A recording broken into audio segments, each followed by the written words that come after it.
যে বিএনপিকে এতদিন ক্ষমতার অন্যতম দাবিদার ভাবা হচ্ছিল, সেই দলের দুর্গ থেকে কেন ইট খসে পড়ছে?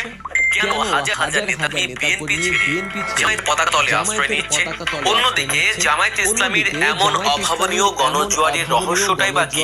এমন সব প্রশ্ন যখন ঘুরপাক খাচ্ছে, তার উত্তর খুঁজতে গিয়ে বেরিয়ে আসছে এক রক্তাক্ত ইতিহাস, বেরিয়ে আসছে কৃষক হত্যা আর দুর্নীতির এমন এক কালো অধ্যায়, যা শুনলে আপনি শিউরে উঠবেন।